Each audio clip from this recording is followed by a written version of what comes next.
Hello, everybody. Welcome back to episode 22 of Jux and All Things Sports podcast, presented by Always Bullin. If you're watching us on YouTube, like and subscribe. If you're on Spotify, drop a review, hit that follow button so you get notified when we post new episodes. We missed last week. None of us were really in the mood for it. Following the Super Bowl and whatnot and events that happened at Michigan State. Tough tragedy. We'll get more into it when we talk about college basketball. But none of us were in the mood. Then we got busy towards the end of the week. So we're back, episode 22. Just myself and Train. Nar is going to be in and out sparingly. He's mostly until football rolls back around. Then he'll be back full time. He doesn't feel like he has much to contribute outside of football, which is fine, understandable. So we roll, just Train and I. You'll still probably see appearances from Ham and others, opportunities for more guests on the show coming up. But for today, you got myself, you got Train, got a little bit of Super Bowl to cover, the last wager wheel for the NFL season. NFL season over until draft free agency, obviously off season, but games are over for a while. So after we jump on the Super Bowl recap, we'll jump into some NHL, talk about the Red Wings playoff push, hit on the NBA and the All-Star game, and then get into a nice early outlook for baseball season, which is coming up. Spring training starts coming up in a couple of days. Games. Should be an interesting season. Again, we'll dive into it more, but for now, let's recap Super Bowl. Train, we started off on a sour note, and I think it's part of the reason Ryan retired. The coin flip lost on the wager wheel, dropped Nard to 2-1 on the season. Despite that, an otherwise pretty good game. I thought so. I thought it was a fun game to watch. You'd like to see offense. Thoughts on the Super Bowl, Train? I'll leave it general for you for now. I think it was a great Super Bowl. I think it was back and forth. You saw that right away with a touchdown from Hurts and then just a touchdown right away from Kelsey, from Mahomes, and something you'll just see for a while in the future. Mahomes breaks the streak of, I think, like 9 or 10, maybe more MVPs to lose the Super Bowl. So that's pretty cool. That's broken by a guy who's still pretty young and has won multiple Super Bowls, multiple MVPs. And Jalen Hurts, I think, just showed up. You can't put this game on him. If anything, you could probably put it on his defensive line and the turf and the grass or whatever you want to call it. Grass. It was grass. They grew. Cost them like $800,000. Just incredible how bad it was, or how it looked, at least. I guess I can't really say much about it, but everybody was slipping around. We could talk about the officiating, but I think at this point, it's just where it's at. It was a pretty weak call, but Bradbury said it was, I did hold him. I admit it, at the last play of the game there, or pretty much the last play of the game there. And then Jalen Hurts, the Hail Mary, just a very pathetic throw. But he did get my passing. It wasn't great, dude. No, but he did get my passing yards for me. There was quite easily. Yeah, and I did get kind of ridiculed for that one. You did. You made Nar and I look like idiots saying Mahomes was the easy bet, and Hurts murdered it. I will say, did you see the in-stadium camera angle of that hold call that the people in the stadium saw? I probably did, but it's been a couple weeks now. I mean, you can see the jersey getting stretched is the problem. A lot of people are saying that it was within like the 5 yards, right up front. Yeah, but you still can't hold there though. Yeah. You can pass it, you can shove, but from what I was seeing, and then that alternate camera angle where you can see the jersey coming out, if a ref sees that jersey extension, they're gonna throw a flag. It just sucks that that's the way it kind of was determined. It does suck. And I think that's why I was frustrated initially, and I wanted Ham to win his future, Big Cat to win his future, and no one did, unfortunately. And but Bach wins his wager wheel bet. I was sweating Um, it. I was sweating it. I talked a big game, and I did want Ham to win. My aunt is a big Eagles fan, so I wanted her to win. My cousins who root against me in other sports just to make fun of me, they wanted the Chiefs to win just so that their mom would be unhappy. So I was rooting for the Eagles to make them upset. There's a lot of reasons I wanted the Eagles to win, but having that Chiefs money line felt nice. It was tough knowing that the Chiefs were going to win, obviously because I made the pick, but I really did want the Eagles to win, and it was tough that it came down to the refs. But I did. I'll be honest. There's this small smile on my face when they were going to kick the field goal to win. I was a little happy. I will say I moved to 3-0 on the wager wheel. I've gotten wonderful spins. I do have to give the wheel its due credit for looking favorably upon me. We'll see what happens later in the episode, but it's been a good start. I've been hot lately. I'll always go back to 16-1 teasers on the year in the NFL. TD scores, we were a little iffy at 8 and 9, but highs and lows, highs and lows. If that's what I'm missing on, we can live without it. I'm 3-0 on Wager Wheel. I'm 2-0 in Money in the Bank. Recently, I'm hot. I'm spicy hot. Big Cat said game of the month, TCU -1.5. I was like, all right, I'll tail that. I go into the app, see they're playing Kansas, and see that I can get Kansas at +118. You don't turn that down. You take it. That's free money.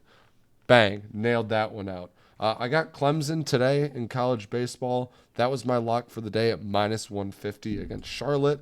They were up one last I checked, so we're looking good there. And this is a bet that Ham and I were talking about the other day. I saw an article come out, Train, about an upbringing of one of the quarterbacks in the NFL draft. And I read these couple paragraphs, and I was like, oh my God, this guy's going to be incredible. And I immediately send this to Ham because we've been talking about this guy. I go, Ham, this guy's gonna be like a future Hall of Famer for sure. And Ham goes, do we bet? Do we bet he goes #1 overall? I say, absolutely we do. So we locked him in at I think +4,500. That him is Anthony Richardson. I think he's gonna ball out at the combine. He's been zooming balls in these little videos. And the little clip was before he knew he was going to go pro or anything like that, or even had a future in football. He wanted to work in ER, firefighter, emergency medical, EMS type of career. He wanted to help people. He just wanted to be a good guy. And that's a guy who's going to go out there and work for his team. He's going to be an incredible NFL quarterback. And if he pops at the combine, those are great odds. Anthony Richardson, #1 overall, sneaky good pick. I teased March Madness. I've narrowed my field down a bit. I dropped a bet on Kansas future after yelling at Train on the last episode. I didn't even know I must have been zoned out, but it happened. I believe him. He listened back to it, so I apologize for that. I've got a future on Kansas to win the tournament. And I think Houston's got a shot, but I haven't put money on them yet. I kind of like Houston right now, but I'm falling away because they just don't seem like a team that can win the tournament. Houston is the favorite. I know, but that doesn't sound right, dude. And I know that's an awful reason, but think about it. NCAA March Madness champions, University of Houston. I have multiple futures, and none of them are Houston. And just to go kind of back on what you just said about Kansas, last episode, I guess 2 weeks ago, you said they're not even in my top 5 after I kind of mentioned them. And then Bark, I think maybe a few days ago, he says, I now have a future on Kansas. I was like, wait, what? What changed? But it's so. the metrics I measure on do change. For example, Houston was in my top 5 last week. They are not in there right now. But Kansas has been pretty consistent lately on where they've been sitting, so I liked getting them now at odds. They could still be my pick. I will still lock in the March Madness winner after the field's set. That will still happen. But I like Kansas now, so I sprinkled them now before the full odds come out when the tournament's actually set, and a couple losses can change. Whatever. But I'm hot. I'm red hot, and I want to get more into bets. But we got to get there first. We got to eat our vegetables. Let's talk NBA All-Star Weekend. Um, the eating your vegetables of doing a sports podcast. People were disgusted, Train. Jaden Ivey won the Rising Stars Challenge, which is the second year in a row for a Pistons player, which is hype. But the game's boring. Mac McClung revived the dunk contest, finally. But I mean, the All-Star game was just it. I don't even know what that looked like. Is there a way to fix it, Train? Yeah, I think this is definitely something everyone wants to kind of go dive into, and make it kind of what it used to be. I saw a clip on Twitter, and it was, I think, just a few minutes left in an All-Star game where the Pistons, the champions, 04, I think 05 or 03, 04 season, whatever it was, all four of them were out on the court and they were just locking people up. It was like 104 to like 105 with a few minutes left. It wasn't 160 to 150. We still want to see basketball, and I don't think we'll ever see an all-star game be played at a level it used to be played at unless we provide incentive. Regular basketball isn't played at the level it was played at. You know, That's fair. That's fair. But it is much different. Like, yes, they used to play defense a little harder, and people can shoot a lot better now. But that doesn't mean that you don't have to play defense now, which no one wants to get hurt. But like, what's what will what will help is, I think, incentive. I don't know what kind of incentive you can grant, especially with these teams the way they're picked now. It's not East and West. You can't have like a home court advantage in the finals or in the playoffs at all which I love because the of idea of that. right. When the Right. MLB Why? used to do that, I thought it's because it's a game seven, if anything. If you go to a game seven in the World Series, like, I don't think you should get granted home field just based on your record. I think it's so cool that the All Stars play for one game of home field. Do you think that would be so? Go back to East and West, and Oh yeah, then the winner East and West gets home court advantage if there's a finals game seven. I think it'll go back to East and West when Braun gets out of the league because I just think he likes to see Team LeBron up on the TV every year, and it gets ratings. But when he's gone, they're not going to care if Team Doncic and Team Tatum are up there on the board. No one's going to give a shit. Once Braun's out of the league, they'll go back to East and West. It's a Braun show right now. I will say, because I got some things to touch on in the All-Star game, but I didn't want to jump over this, and I kind of did going into the All-Star game. You got to watch an incredible game at the Little Caesars Arena. Yeah. And Yeah. not only did they win, they covered for you. So let's hear. I know I just made you talk a lot, but I'll give you a nice little pause after this. Let's hear about the game. So, myself, Nar, Hammy, and a bunch of other um, MSU law school people went to this game a couple Fridays ago, maybe a week and a half ago, and it was against the Spurs. So we had a chance, and before the game, we made a pretty nice size same game parlay with just a few things in there, but it didn't hit. But we had the Pistons -6 against the Spurs. Why not? Um, just played like ass the whole first half. Turned it around in the second half. We were winning by about 6, 7, 8 ish all fourth quarter. And what do you know? We kind of blow it and we go to overtime. And I'm just, we're just like, fuck, we're definitely not gonna wanna, or we're definitely not gonna cover. But at least I hope we at least win. And I think the first overtime, no, at the end of regulation,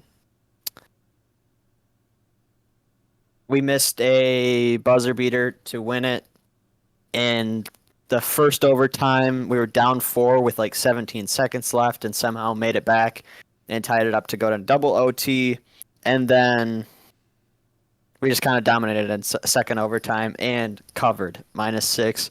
Which, if you're in person and getting just an awesome, not bad beat, but an incredible beat like that, Yeah. where you cover that amount of points in double overtime when you're there, it's just kind of incredible to It's watch. You're like, oh my electric. god, I don't even think this is happening right now. We were supposed to go on the court after the game, um, but we thought it was just limited to like The law the school students. law school students. It was not, and the line was incredible. So we didn't do that.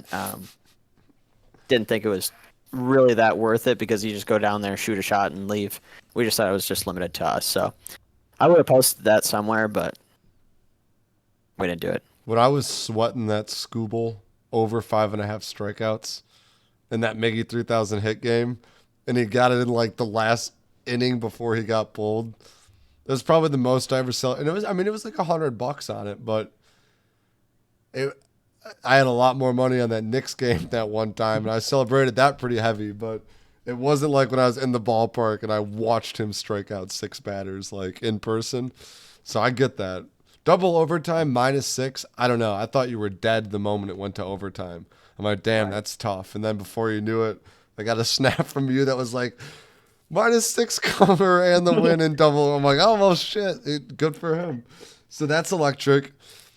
Speaking of electric, you touched on the All-Star game a little bit, and I'll bounce over to that when I'm done with this. Speaking of bounce, Mac McClung looked incredible. And it was the first year in the dunk contest that there was at least one person worth watching. Zach LaVine looked good, but it's turned into some like telling a story and then dunking a ball at the hoop, and it's dumb now. It's not the dunks you used to see back in the day. And again, the other part was TNT shitting on the G League guys who are doing this. The reason Mac McClung did as good as he did was because he made $100,000 for winning the dunk contest, which is exactly how much he makes. And then he doubled his salary from winning the dunk contest. So he was trying to win the dunk contest, and that's what we need. I don't know how else you would do it other than maybe back in the day, guys just wanted to be known as dunk guys, like the Vince Carters of the day when they do it, and Dwight Howard when he was doing Superman in it. And then I mean there was the year when Giannis did it when he was like 18 or 19 when he wasn't even like Giannis yet. He was more of a Mac McClung type of guy, but from Greece, so even less people knew him. And it got kind of boring. I mean, I forget the one guy who had some bounce. I think he was with the Suns and their G League team. I didn't watch it. I just watched the recap of all the No, dunks. To be a honest while with you. ago. A while ago. Oh, okay. Because then, I mean, he got passed around a bit because everyone's like, well, he can dunk. He had a little bit of name recognition. But it's been lacking because, and to be fair, there's only so much you can do. There's only so many dunks you It's can all do. kind of been done. Exactly. You look back and And it's so like unless you see new stuff, then you either it's just redo kind of something Vince did or redo something MJ did. But I mean, McClung did the like over the guy under. He did the Aaron Gordon underneath the legs too, and then a reverse dunk. I mean, the guy's 6'2", man. Oh yeah, he can. He killed The it. bats. I saw a tweet He the did. next. I didn't even watch it. I saw a tweet the next morning with that dunk, and it was like, "Is this a 50?"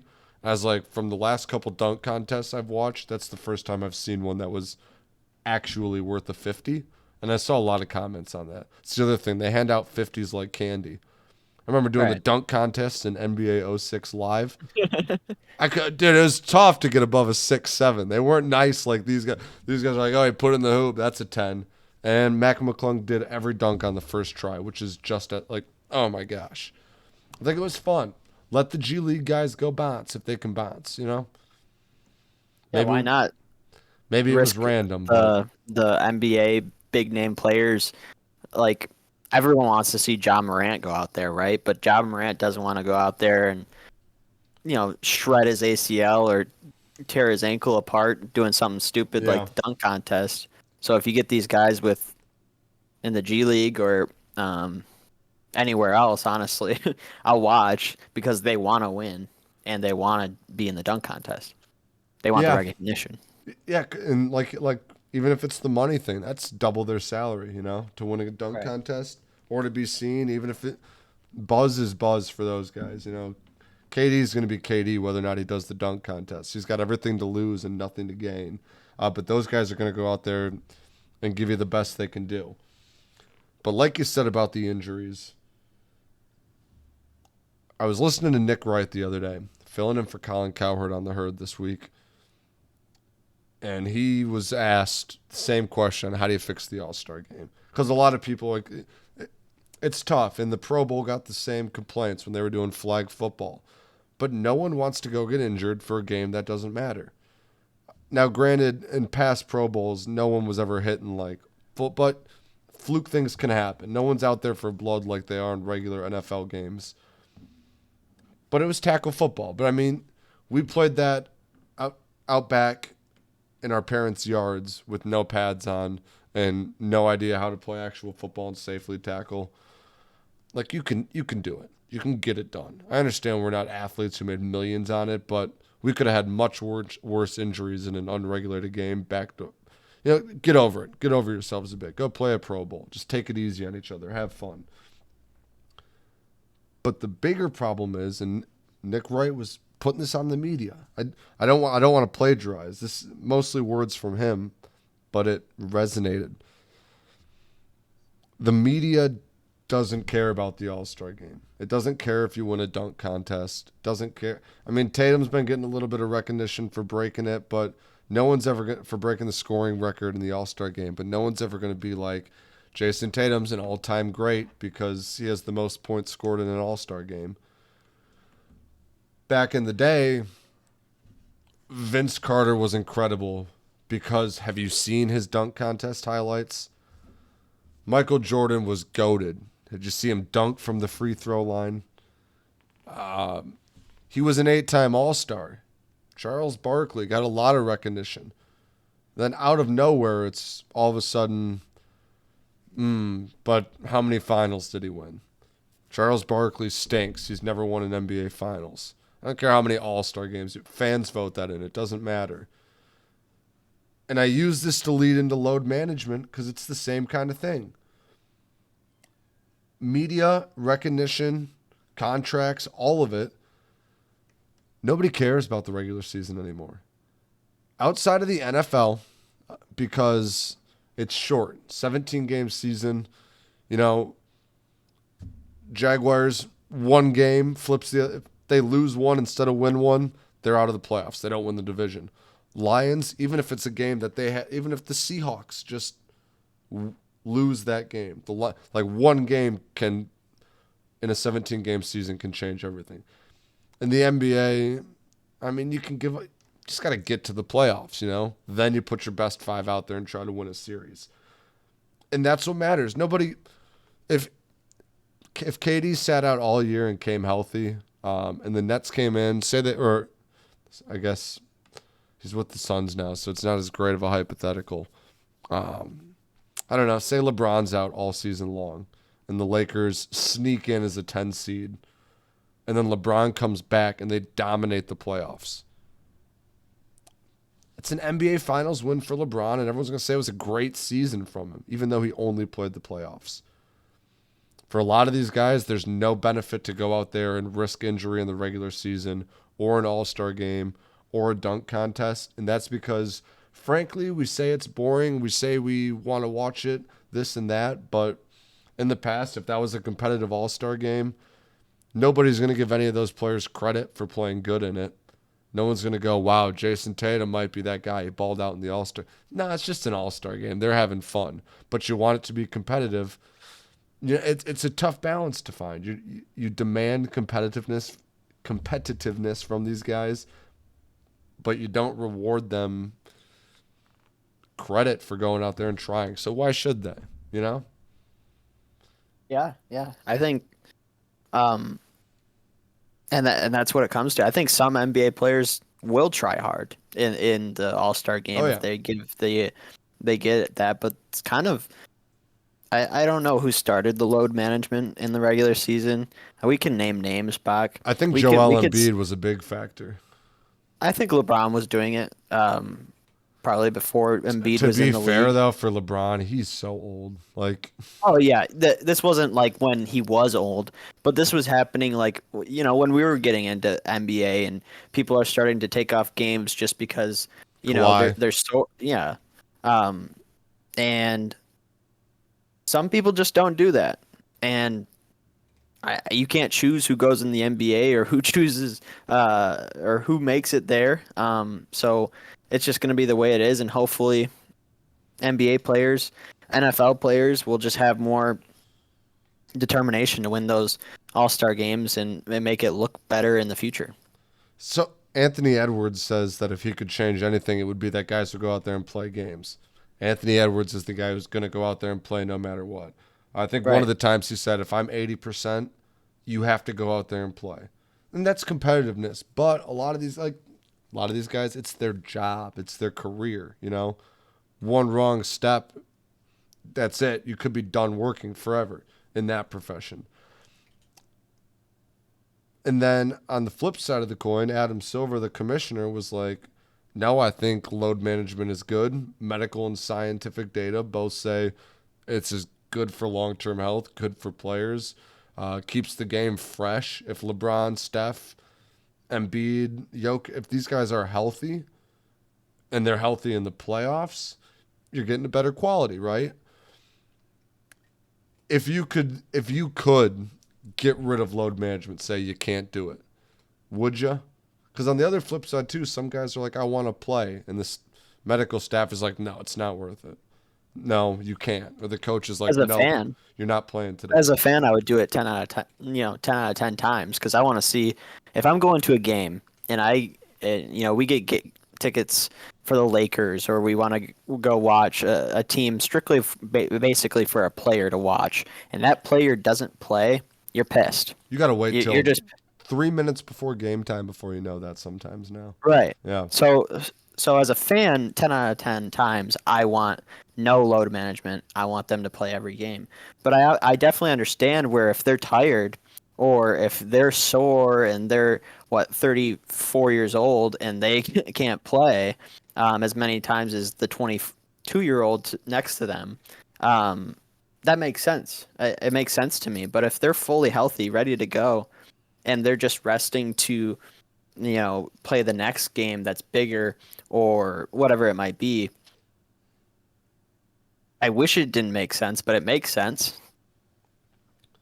Well, that's what it really comes down to, and maybe I think it's refreshing from an ethical point of view to see the commissioner kind of take the players' health side, but it's almost greedy because they're going to get their money anyways. They get a more exciting playoff if LeBron is healthy, if Curry's healthy, if Embiid's healthy. If these guys are out there playing basketball games in the playoffs, they generate more money. But in the end, do you make it? Because I think you used to have, because I think it's a rule now where you can say, like they're resting, like load management. You can Yeah, you used designate to a have guy to out. say You have to be like, oh, back knee tightness. or something. Yeah. Yeah, You right. had to say something. So there It was a used to be like workaround bullshit every time. because Kawhi always had something. So, I mean, allowing that change enables it a little bit more. And again, they had medical and science data that said yes. But in your opinion, is that damning to the fan? Like, what do you take the fan side of the player and league side here? Is it worth letting down some fans to let these guys rest games just in case? Because it's not always my back's tight, I can't play. It's just, no, we played a game yesterday, I'm not doing a back-to-back. Whether the player says that or the medical staff says it, sometimes they just don't play back-to-backs because they might get tired or might get hurt. Is there a line where you could draw that, you're like, the fans deserve to see their players play unless they're injured? Yeah, I just don't know if I can make that stance. I think You can. You're a fan. You pay for the product. I would have them play every game that they can physically play. I agree. Fuck the players. Fuck them. They make enough money. You get millions of dollars to go play basketball. Right, and you only play until you can't. So I don't get kind of load go until. management days. No, I don't either, and I make a lot less Yeah. than they do. Imagine just like, look, boss, you don't understand. Do you have any like? My back. I can't do back to backs. I just need. You don't even need. No, you don't even need a reason. You're just like, no, I'm. If I don't take the day off, that carpal tunnel's coming for sure. Like I can. Well, not even that. Like, they have like very physically demanding jobs, and a lot of the fans would have like mentally draining jobs or something different. So you don't get the load management for that mental or whatever it might be. So Mental health days. yeah, We mental kind of health have days them. They rather. call them PTO. But yeah, I guess yes. And I know they have mental stress too and everything. It's a yoke, but get on the court and play unless you're hurt. If you ever like, if you're like, no, I need to take off back to backs or my back will flame off, cool, whatever. But if you think you're too good to be playing in all of your regular season games just because you might be tired or you're saving yourself for the playoffs, you're a bitch. Get on the court and play basketball. If you get older, like you can give me a bullshit reason, but a lot of these guys are just always out there in their street clothes, looking fancy, looking hip, joshing around with their buddies, laughing, having a good time. Like, are you injured or are you just taking the day off? Like, get a grip, you know? I mean, they get what a few months, and if they don't make the playoffs, they get like quite a few months off. So, um, yeah, I mean, you're not working half the year sometimes. Maybe 3 months with the COVID year, how that was kind of weird, but that was just special circumstances, and they get a lot of time off. They get a lot of money. They, work maybe 82 days out of the year. Well, I guess there's practice and a lot Oh of yeah, other things involved, but um, you're not going to play every game, especially with load management. yeah. So, like, You're getting what? millions. Yeah, it's just and obviously we're at this stance, and we're not professional I athletes, know. but we just expect more. I don't even watch NBA too much, but if this were to like happen in the NFL, and the NFL were to play a lot more games, you're just like, all right, why isn't he in, or something like that? Shit, they make too much money for me to really be too jealous. If you gave me $10 million like tax free, straight up front, just gave me 10 million in cash, I'm pretty confident I can make it the rest of my life without working a day. Okay, I understand what you mean now. Like I could put that, put a good chunk in a nice standard interest building account, nice like retirement type fund, and I then thought you were kind of getting onto the point where you would work every day, or no, no, like, no, no, no. Like if you no, just, I wouldn't work. well, because I mean, you look at some of these contracts, they're getting, the good guys are getting. I mean, even the mediocre guys in the NBA are getting 10 million a year. You give me 10 million right now, I don't think I'll ever have to work again. If you're smart, if now I wouldn't be able to live a luxury life, and I wouldn't care though. I just take it nice and easy, live a decent enough life, and live stress free from not having to worry about it. In a decent house, decent lifestyle, invest, save, not do anything dumb with it, and just be calm and collected the rest of my life. Yeah, but if you can get 10 mil a year and set your family up for generations, that's what their intentions are to do. Yeah, so if You I know, sign a 4 year, $40 especially million like contract, I don't need to sign another one. especially like the live golfers. Like, what do they need 500 million or 200 million for when they've already I'd made? have been the first one to ink that live deal. You're giving me cash just to come to your league and earn more cash as I play. Now I don't remember if the purses were as big or bigger in the live from winning, but hundreds of millions of dollars just to go sign over. No question in my mind. Now, that's tough to say because a lot of people aren't worried. Like they're not like, oh, you're turning your back on. A lot of people have problems with the ethics of it. Right. What do you So you can think? kind of transition into golf now, because I think that's Yeah, have it's a that good at the bottom transition. there. It's a good transition. Get off your Um, asses, NBA players, and play. onto golf. You know, is it Yeah, ethical to sign with the Live for fat stacks of cash? I think right. yes. I don't think there's a single thing you can do in today's world that at its root is ethical. So Fair. It live starts this weekend.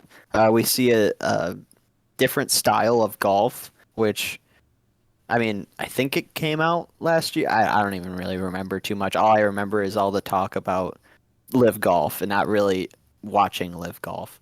So, is it ethical? Probably not. Getting money from people that have just destroyed a lot of lives and things like that. It directly correlated.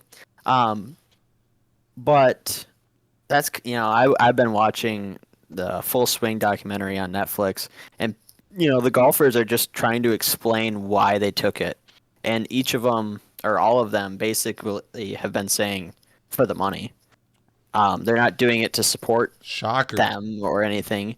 It's obviously way more future for their family and everything like that. If you're gonna do the same thing, Dustin Johnson said, I was playing golf more and getting less. Now I have to golf less and get more. And he said, for whatever profession you work in, you would do that. Not everyone obviously would do that because some people stayed at the PGA Tour in the PGA Tour, but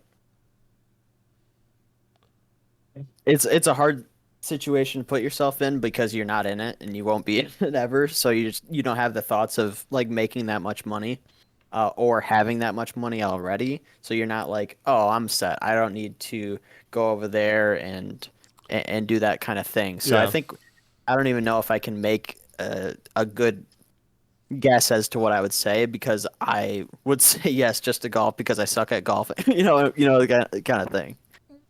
Well, like you said, their reason it's because none of these guys are like, no, I'm going to the Live because I stand for who owns the league, who runs it. Is it Oh, is it I just um I don't I here don't I don't I want to I don't want to say it's the wrong thing here. some Norman. It's I mean they make their money in very unethical ways.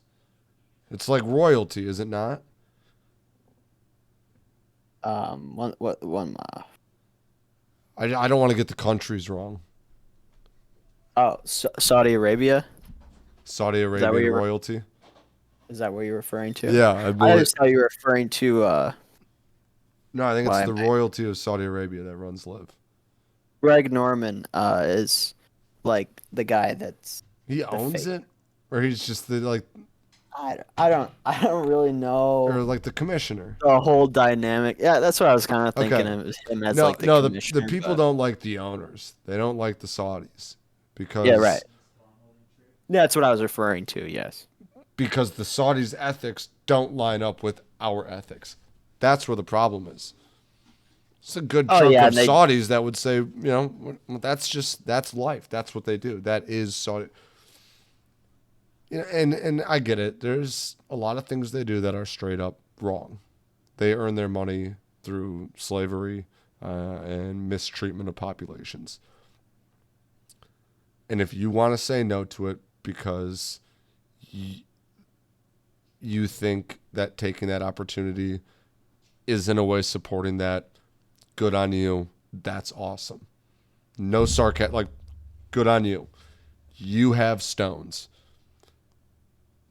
Now, a lot of the people who said no were PGA golfers who really don't need the extra money. Now, there were some guys who said yes that really don't necessarily need that extra money either.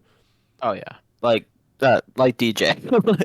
But man, for 200 million cash signing bonus, like, dude, I think there's a lot of people who are lying to themselves that they wouldn't take that. Right. Now, Yeah, I mean, like I said, if I had 200 million already and I was set and I was like, I'm doing good in the PGA, I'm ranked high, I'm winning events. Why change it up? I'm already making good money. Why move? Why like switch? like JT and Yeah, this is what I'm Speed. used to, Yeah. and You're right. I could. Some people don't. But if I'm kind of new to the league, hot name, these guys come up and they're like 200 million guaranteed. Fuck yeah. Is that ethical? Probably not. Can I live with it? Absolutely. I don't think Yeah. any I mean, less of the people who want to live. If you need to take extra money or you want to take extra money, go for it. Not my decision to make. But they're gonna do but I the mean, they're gonna do the golf league anyways. They're gonna keep. are we going to see some sort of decline? Are we going to keep seeing, obviously I kind of want to keep watching PGA Tour. Maybe I'm not going to like the new live like setup and I just like classic, way PGA Tour does it. Um, are people going to keep moving towards live golf if it stays where it's at? Is it going to rise above the PGA Tour? I think all the best players are still on the PGA Tour. Um, at least the young guys and everything like that, they're still there. I mean, we see Max Homo's on Okay, so the what happens if Max Homa gets a bigger offer from Liv later on? Maybe they keep coming after these guys and say, "All right, that's what I mean. That's what I mean. What happens? What do you think happens in the future of golf? Because these are questions that were pretty much asked last year, but we didn't have a podcast last year. Now that Liv's starting, we kind of have to ask these questions and bring them up. So, ideally, in my mind, I would like everybody who signed with the Live to have their signing bonuses all paid up and everything. Everyone's got their money. Live doesn't catch on, entire business fails, gets bankrupt, it's gone forever. Everyone goes back to the tour. The tour razzes them a bit, but accepts them. Everybody gives them shit for a year, and then we're back to normal. That's what I want. I want everybody to have their cake and eat it too. I do think they're unethical people. I think it's okay to not sign with them because of that reason. But if people wanted the money and they signed with it, I don't blame them in the slightest. So I hope they get their money for signing. I hope they can continue back on their old life. And I kind of hope Liv goes bankrupt just because of the ownership group. I don't hate the idea of a second golf league, though. Because I'd like to see the XFL so take much off. money, dude. They got so much money. Do you want to go into actual golf a little bit? Tiger's back. Played 72 holes of golf. He made the cut. It's nice to see. He says he's going to try playing all four majors every year that he can. Kind of a recap from the Waste Management Open, Electric. I think we've got to go to that someday, over Super Bowl Sunday. It looks incredible, Bach. Yeah, I know. It looks like just one big party at a golf course. Yeah. It's just a lot of, that just doesn't. it's just a lot of planning. And then what are you going to drive to Arizona or are you going to get yourself back on a plane again?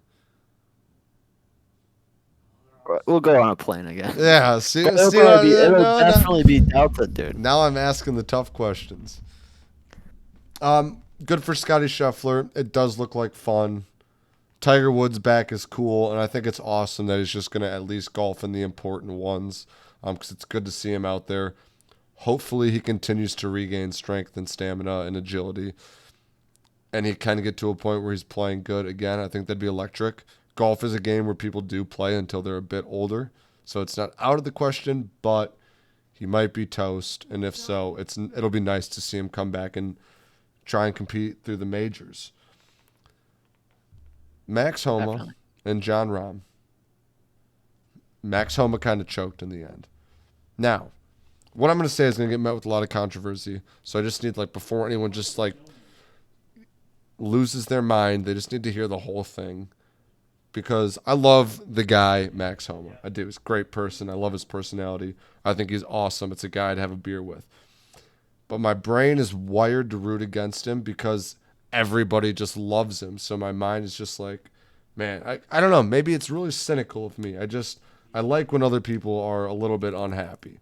Because, I want the heat to die. Because, everyone's like, Homa's good, but he's not that good, folks. Too many people are like, oh, I love Homa.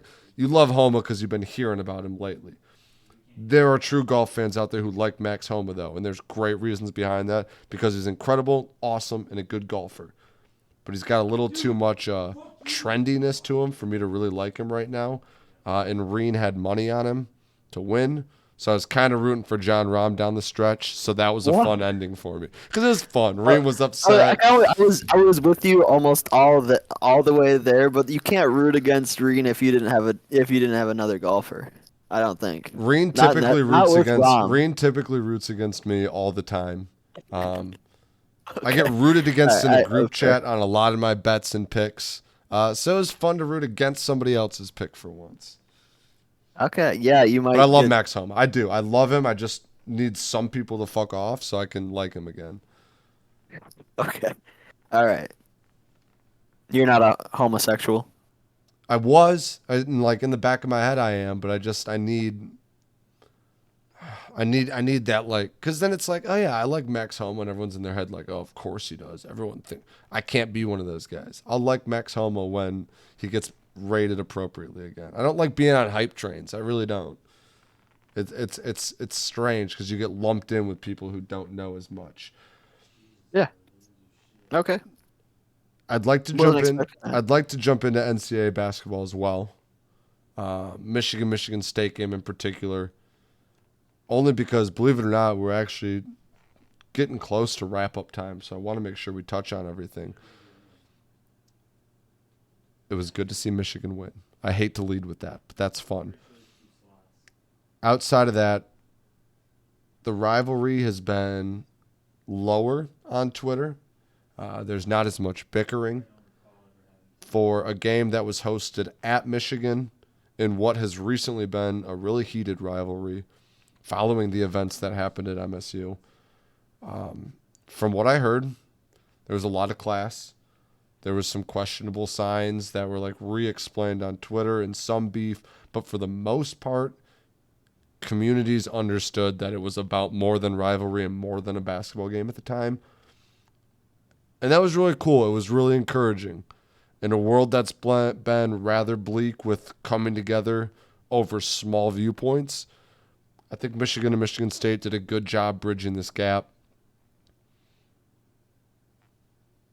Yeah, I just that's what I have to say. I think it had to be touched on. I think that was it was good to see. It was no one did anything out of pocket. I was worried Hunter Dickinson was going to say or do something dumb. Yeah, it's bad that you have to worry about As that, fu- to be what, honest. I know, and like there was a part of me that was like, all right, like these guys know better. You know, you can't do something like. There was a couple of people on Twitter though who did some dumb shit, and posted took the rivalry too far and didn't take. At the end of the day, sports are sports. Um, Oh yeah. there's lines that get drawn sometimes, but I think the community did a good job being together on that one, and thoughts and prayers to Michigan State. Yeah, I don't know how much time we have. I was gonna ask you a little bit about Jawan, but I literally have no idea how much time we're at. I was just gonna see what you thought about the kind of gradual decline of Michigan. I mean, I know they won the game, but not doing too great. Probably not getting in the tournament. Um, We're making it. I mean, I'm there, there convinced. there is a small possibility we make it. We're Yeah. getting hot. Be careful. Oh, Watch out. okay. I called for Juwan Howard's job earlier. I take it Right. This is back. kind of why I brought it I up. take it Okay. back. I think you at least have to give him another year. Now it's frustrating seeing talent get wasted, and maybe it is a coaching thing. But he recruits good enough to get the guys here. And if he makes the tournament and we make another run, which is all I know, big ifs to be like, yeah, then I'll be fully off the fire him train. But Kobe Buffkin has emerged, and now he's a high draft candidate. I think the most upsetting scenario would be not making the tournament this year and then have two guys go in the top 10 of the NBA draft. Maybe that's a sign that you need a new head coach. But I don't know. I don't know who would step into this Michigan team and do a better job than him right now. Which maybe I just have to be. I mean, we talked about it, I think, last time about how back in the day, like I didn't pay attention to Michigan basketball. If anything, I think I remember telling people like I'm a Michigan fan in football, I'm a State fan in basketball, which I know that's scummy. I know I was young. Okay, I don't do that anymore. You can't pick both. But I went to Ferris. I'm a dog first. But maybe I just have to accept, like, Michigan football coach, a little bit of prestigious job. Michigan basketball coach, I don't know. I don't know what kind of candidates that draws. So maybe it's time to be like, you know what? We tried Jawan Howard, University of Michigan alum. Didn't work out. We go back to next guy who needs a new chance or is the next best thing, or I don't know. It's tough to explain. No, I think you're right. I think we give him one more year, and if we don't make the tournament this year and next year, I think it's just got to be him. Yeah. Yeah, for sure. Okay. For sure. Speaking of not making tournaments, Red Wings are on a hot playoff push. Verana's back tonight. They had to scratch Zadina, which is tough. I don't like his confidence being hindered. But per my sources, it's so they didn't have to mess up their special teams lines, which I get. But Red Wings might sneak back into the playoffs. We might be all the way back. Detroit might land the All-Star game or the draft. Ham and I want the draft. It's hockey time again. It always was. It never left, but it was like hidden and now it's reemerged. I don't want to say it's back because it was never gone. It was there. Hidden is a great word. It was under the ice. We found it. We dug it up. We got Yzerman back. We look good. We look fun. We're a good team. April 8th, doubleheader, Comerica Park, 1 o'clock against the Red Sox. Gwynns at home, LCA, 8 o'clock. You get a Red Wings Tigers beanie at the April 8th game, at the Tigers really? game. And then, little beanies, and it's co-branded for Red Wings Tigers. So you got a hat for the That's Tigers sick. game. You can wear it to the Wings game. 2 games. Wings game very well could have playoff implications as the Gwynns are a team in the hunt as well. Tigers game, we might be 0-6 at that point, but it's baseball. It's good to be in the stadium. Tickets will probably be cheap. Speaking of baseball, the season's coming. I'm itching and I'm scratching. MLB The Show tech test ended today. Game releases early access on the 24th, 28th for regular games. Spring training games start on Friday. College baseball is being played.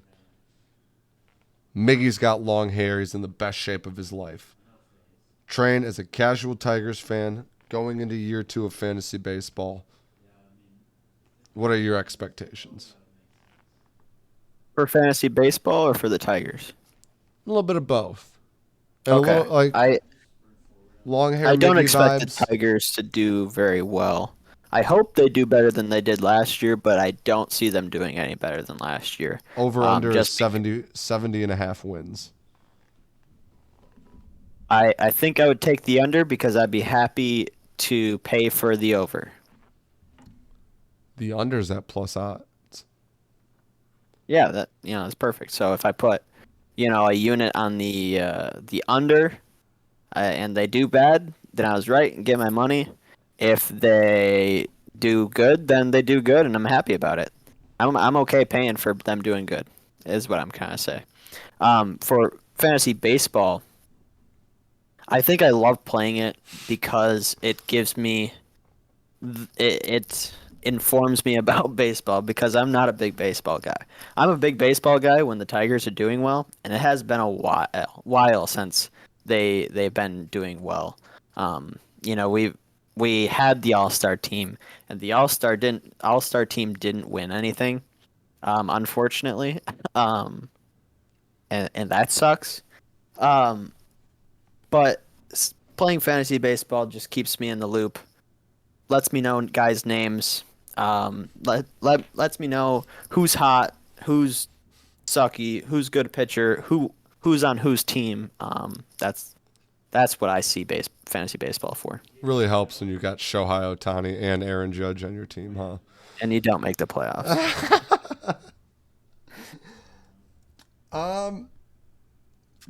I do think the Tigers will be better than last year. The reason I gave you the 70 and a half over and under is because they had 66 wins last year.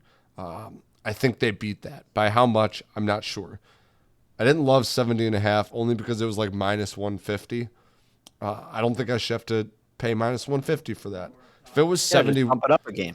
yeah, if it was 71.5 at minus 110, I'd probably take that. Reason being, Austin Meadows, Eduardo Rodriguez, Javi Baez. Erod didn't play the entire season pretty much for personal issues. We don't know what went down. All we know was the team handled it well, and he's happy with us for it. Javi Baez had his worst season offensively, but he produced a club-leading 2 WAR, which is awful, but it led the club. The defense is there. We brought the walls in. It can be good. Specifically, we brought the right walls in. Austin Meadows struggled with injuries. I think it was depression throughout the season too. Left-handed hitter in a newly shaped right center field. He was an all-star, 2-time all-star. The guy can do it. That's 3 veterans on this team who have the potential. Torkelson was a 1-1 pick as a great college bat. Those aren't typically busts. The swing path is still there. He can adjust it. Can't give up on him after 1 year. Riley Green had a disappointing debut, but he still hit 250, and people are upset about it. Played great defense in center field. I'm really excited about Donnie Sands at catcher. Jake Rogers is back. Donnie Sands hit 300 in AAA ball last year as a catcher, which is insane. Phil Matone is going to step in at third base, maybe split time with Henry Malloy if he's ready for the big leagues, which is who we got from Joe Jimenez. The pieces are there. Scope's a good defense. He had his worst season offensively. It can literally only go up for the Tigers this year, except for the couple of injuries we're dealing with the starting pitching. But those happened in the middle of last season. They're going to take it easy with Mize and Skubal unless we're doing something ridiculous. But they're going to take it easy with Mize and Skubal as they recover. You got Matthew Boyd back. Erod's ready to go. You got Michael Lorenzen, who's probably going to get a 4.5 ERA, but he's going to go out there, eat innings, and play his heart out for you. And then you got guys with opportunities. And Scott Harris has been preaching, why sign a guy for 1 year to play third base when you can stick some of your prospects there and actually see what you have at the major league level, which no one wants during free agency. But come June and July, when someone's hitting, we had Adelin Rodriguez or Kerry Carpenter. Both of them were doing raking in AAA, and everyone was begging for them to come up and hit for the Tigers. But there wasn't room on the roster. There wasn't at-bats because we were doing spot starts and filling guys in. Scott Harris is leaving gaps for these guys to come up for 2 reasons. Number 1, he's ready to play for the team and contribute immediately. Number 2, he comes up, plays well. Now he's somebody you can trade for a legitimate trade piece. The less of an unknown you make these players, the more valuable they are to the team, rather than spending money on a guy for 1 season to fill a gap and maybe be able to flip him at the deadline if he does well. But I'd rather figure out the farm system. Scott Harris has taken a patient approach. I know it's not busy. I know it's not boring, but we hated Avila. He left us with a mess. At least let Scott Harris take a deep breath and see what he's working with before he gets too crazy. We might be sneaky good. I keep saying cautiously optimistic, but I'm optimistic. I think we're going to see breakouts. I think we're going to see good years from guys we've been waiting on seeing good years from. I think it's going to be exciting Tigers baseball. We might not win a lot because the pitching depth isn't there yet, but it might be exciting for the first time in a long time. Like a good transition year to what could be a good few years following. Could be great. We just have to get to a free agency period where we're like, we know we're a couple bats away. When we signed Javi Baez, we were like, all right, we had a good year. And then we did because some guys broke out and then they didn't repeat. We need to get to a point where we get there and we go, yes, if we sign this guy, it puts us in contention for the division. And you see these splits in the futures, and I laid them out. I spread news to the group chat that I like the Cubs as a value pick to win the World Series because they're plus 8,000. That's a lot. It's high. It's ridiculous. I get it. But they made some sneaky moves in the offseason that I don't think are getting recognized. Tucker Barnhart stunk for the Tigers, but he's a good locker room guy. He's He's got a good voice. I think he'll help out that pitching staff because I think they've got potential in the pitching staff. They signed Dansby Swanson at shortstop. Think it's a solid signing. I don't think he's going to be what he was last year. I wasn't upset that the Braves moved off of him, but I think he's got a chance to still be good. They took a flyer on Cody Bellinger. Why not? Won an MVP, won a home run derby. Talent's there somewhere. Then they just went out and brought Michael Fulmer back on a 1-year guy who had a nice, solid ERA in the pen, can eat innings, veteran, been around. I think they made moves. They already had Stroman. They got Horner. They got Ian Happ, an all-star. They got Patrick Wisdom. They got Frank Schwindel. They've got guys. They can win games, and they might. They might win enough games. I don't think they'll win the division. They might sneak in on a wild card. They might win the division. But if that team gets hot, they will win a World Series. I really do think so. NL's tough to come out of. I like those sneaky odds. I also backed up Cardinals as a solid play because I think they're getting slept on too. I think they're hovering around plus 2,600. They've got good guys. Their system's been solid. They got a guy coming up who might win Rookie of the Year. I think they're also a good sneaky pick at World Series. Now, I went through divisions, and I made what I want to call sneak plays, Train. Because I can sit here and give you the guys who are favored to win the divisions, or even in the top two normally. Because a lot of these are two-man races, sometimes three. But I didn't just want to go through and say Yankees, Astros. I wanted to give the Astros as a lock. But at minus 250, that's a tough lock to give on a future. Anything can go wrong in baseball, which is why For the division, right? Yes, for division winners, which is why I like sneaky plays. Because one snap and that can ruin a team, you know? It's all it takes sometimes. AL East. I'm getting cheeky with this one. I love the Orioles to win the AL East at plus 2,000. They got youth, they got talent. Their farm system is stacked. Gunnar Henderson's supposed to come up this year. He's supposed to be incredible. They've got pitching depth. They made a couple sneaky signings. They're in the AL East, which it's just a division where shit can go wrong real quick. The Yankees can Yankee themselves away. The Blue Jays are the Blue Jays. It's just the Red Sox are, I don't know what the Red Sox are right now. It's a big question mark over there. And the Orioles have a strong foundation. I could just see it being a freak accident. I like the sneak play at plus 2,000. AL Central was tough because it's a pretty tight three-man race, and I don't think the Tigers or the Royals have any hunt in that. Indians are favored, followed by the White Sox, and the Twins at plus 275. I put the Twins as my sneak pick. I still like the Indians, but the White Sox Guardians, sorry. And I still like the White Sox can come back from a couple injuries and a new manager and be the elite team that they are. But I think the White Sox were. Did I not write it down? They were Plus like minus 220 on DraftKings. Really? Yep. It's decent odds for the White Sox, actually. I know the Guardians were minus 130. They're probably the most well-rounded team. They got good guys. But I picked the Twins as my sneaky pick. I'm not confident in the AL Central, so you might not want to place a bet in there. AL West, it's the Astros division to lose. A lot of people assume that. And it is. That's a fair assumption. They're an incredible team, incredible system. I like the sneak play as the Angels. Because the Angels are always going to angel until they don't. They got Mike Trout. They got Shohei Ohtani on the last year of his contract. If Rendon and I sound like an Angels fan talking about this, but if Rendon can get healthy again, they've got him. They've made some. Are you afraid of them moves. having the guys all the time and never doing anything with it? I feel like that always happens. Hunter Renfroe just signed with them, which is also a big get. But Rendon signed with them from the Nationals and big money, long contract, and hasn't done anything since. But they've got the pieces. They finally do. They've got the guys, but They always have the guys. nah, they used to just have Mike Trout.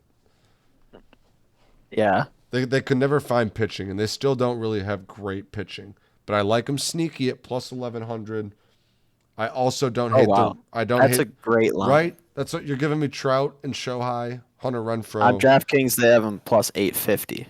These odds are per Barstool. Okay. I'm going to go over there then, so we don't have differing numbers. I don't hate the Rangers at plus 900. They already had Seager and Semien, which is hard to forget about because they signed him last year. Then they went out and got DeGrom. They still have some gaps to fill. I like the Angels a little bit more than the Rangers. But if the minus 250 obvious Astros isn't going to happen, I like the Angels. I like the Angels at plus 1100. NL East or NL Central, my sneak team, of course, the Cubs. I think the Cardinals will win it. Brewers might be a little bit of a roller coaster, but I like the Cubs to sneak in there and take the division. NL East, I got the Phillies to be sneaky. Mets and Braves are favored. As a Braves fan, I think the Braves are going to take it. But the Phillies didn't necessarily get worse. And it was a tight division race last time. And that the Mets are like the Angels of the NL, but just they don't have plus 1100 odds. They're like minus 120. So you don't like them as much? They got swept they had the division locked up last year, and they got swept by the Braves to lose it at the very end. The Mets won't win it. So if you want to sprinkle money, go on the Braves. If you want some odds, take the Phillies. And I like the Padres in the NL West, which was another tough one. Because we agree on that. It's Dodgers by a mile. I love the Padres. And then it's the Padres at 2.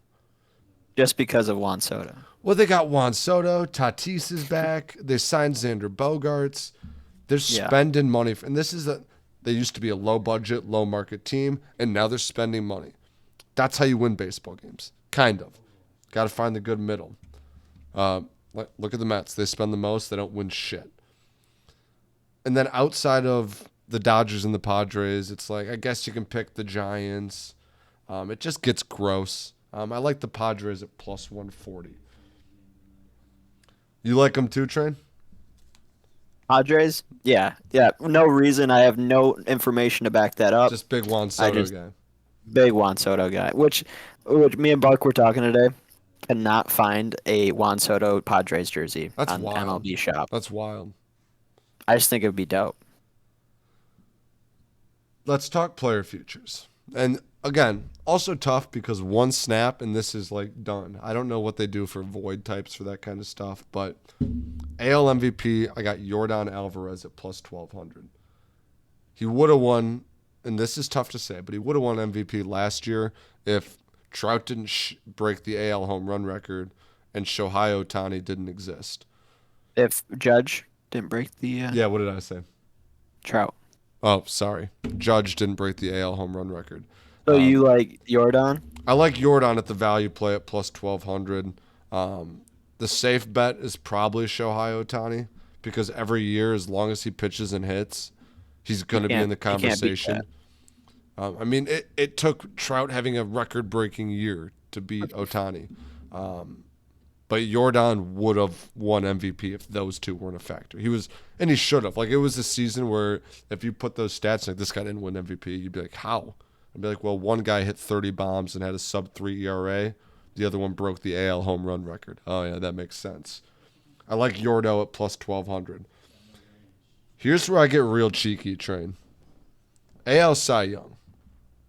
Really tough one to predict because the analytics aren't always there. They catch up, this, that. Some guys win Cy Youngs on freaky years. I like Grayson Rodriguez at plus 10,000. He's going to be a rookie.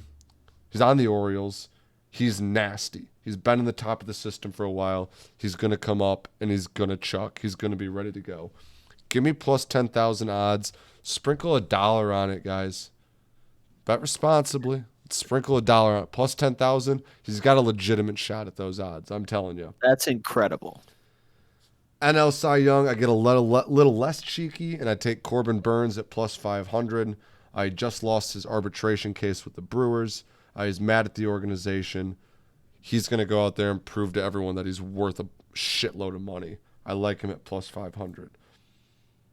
NL MVP. Could you see that going the other way? No, they're competitors. He's going to go out there and throw. Okay. Because he'll want to get that guaranteed contract when he hits free agency. NL MVP, I got Trey Turner, just signed with the Phillies. Another reason they can be sneaky good. Not that the Dodgers ballpark is not hitter friendly, but the Phillies ballpark is hitter friendly. I think Trey Turner is going to get some more power numbers on top of his speed and defense. I think he's a sneaky pick out of the NL on a team that, again, might shock and win their division. So I like Trey Turner at plus 1,200. AL Rookie of the Year, obvious pick would be Gunnar Henderson. He's got the highest odds. He's going to come up and help the Orioles immediately. He's supposed to have the power, be the smooth shortstop. That's the obvious pick. I threw in Volpe as a little bit if you want to get cheeky with it. Plus 750. Coming up for the Yankees. New York market tends to help in votes. So if you want to bet on the side of the New York market, Volpe is your guy. NL Rookie of the Year, cheating a little bit. Give me Kodai Senga for the Mets. He's coming over from Japan. He's been pitching professional ball, albeit Japanese, but he looks good out of camp. He's got a good, comfortable cushion of money, which is bad for some, but good for others. I think he's going to go out there and do good stuff, and he qualifies as a rookie. So give me plus 650 on a Japanese guy coming over who looks sharp. If you don't like that, you could take Jordan Walker from the Cardinals at plus 800. Raw power, could be up and be an electric guy. And again, might help the Cardinals win a division. Postseason helps in the votes. That's who I've got. Do you have anything to toss onto that train before we jump over to the wager wheel? Yeah, I do like Gunnar Henderson just because of the show. I think DK has better odds at plus 300. And then what was another one? I was going to say I liked your Corbin Burns, Cy Young Love award it. winner. So, not a big baseball guy. I'll let you have your platform. Thank you. I appreciate you listening. I do like a lot of those picks. I sat down and went through them. And I thought I had some good rationale behind a lot of those. If you do have baseball questions, I'd love to hear them. Fire them to us at Twitter. Baseball season's coming, and other sports just kind of die out as it creeps up. So we'll see how that goes. But for now, we'll jump into the wager wheel. I'm at 3-0. You're at 2-1 now. Nard dropped to 2-1. Removed him from the graphic. That's why he quit. Remember, because he picked heads. I got a lot of fun stuff on here. I could read it all off, but I'm not going to. Yeah. We'll see what it lands on. You want the first spin or the second one, Train? Give me that first spin back. All right, and this is kicking off Fire and Frosty, by the way, too. Okay. These are officially counting towards Fire and Frosty. Curious what sports we have. You can spin it. Golf, If you hockey, haven't. college basketball, college baseball, professional football, technically. Okay. All right. Wow. You've got to give me an XFL under. Wow. All right. It has to be an XFL under. All right. I will Wow. spin for mine now. This is about as blind as you can I get, am, yeah, and it might actually get me involved in XFL, honestly. So, I'm pretty pumped for this. Is it on TV? I believe so. I think I saw it somewhere. Mine landed on NHL home spread, by the way. So you've got an XFL under. I've got to get the goal spread for the home team in an NHL game for tomorrow. XFL obviously will be Sunday for you. Oh, wow. Okay, I got 3 games to pick from tomorrow. Well, there is 4 XFL games. There's one on Thursday, one on Saturday, and 2 on Sunday. And for whatever reason, my eyes are just gravitating to the one on Sunday at 4:00. San Antonio Brahmas versus the Orlando Guardians. Under 38.5 points. Not a lot of points, but to be honest, it's the second highest over-under. So I think the unders got smashed last week. I think Well, like that's everything was an under last week. I love to hear that. Was Um, there an over by chance on the wheel? oh, there was. Yeah, there was an over on Okay. the wheel. That would have been tough. That would have been tough. Okay. I think I'm just gonna cheat with mine to keep the record good. Well, maybe it's not a cheat. I don't know. But give me the Dallas Stars -1.5 since I have to take the spread. They're playing the Blackhawks. Should be an easy win. They should And be able when's to. this game? This is tomorrow. Okay. Yeah, Chell game tomorrow. Dallas Stars -1.5 against the Hawks.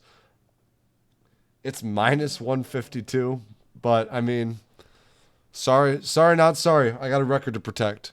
I just Train, bet it. closing thoughts? Yeah, I'm gonna watch an XFL game and root for an under, so that should be That should be interesting. interesting. Uh, not really. We, I think we'll probably plan on having future guests, Yeah, more often, and we'll see how the wheel goes. we did this week. shatter the. We're at an hour 16 right now, so we shattered Oh, that lots with of sports. content. But I had a lot of baseball to go through. Dallas Stars -1.5. The under in the San Antonio XFL game. Thanks for tuning in. Episode 22 of Jux and All Things Sports Podcast, presented by Always Bullin. If you're on YouTube, like and subscribe. If you're on Spotify, drop that review, hit the follow button. As always, fist it. Let's go!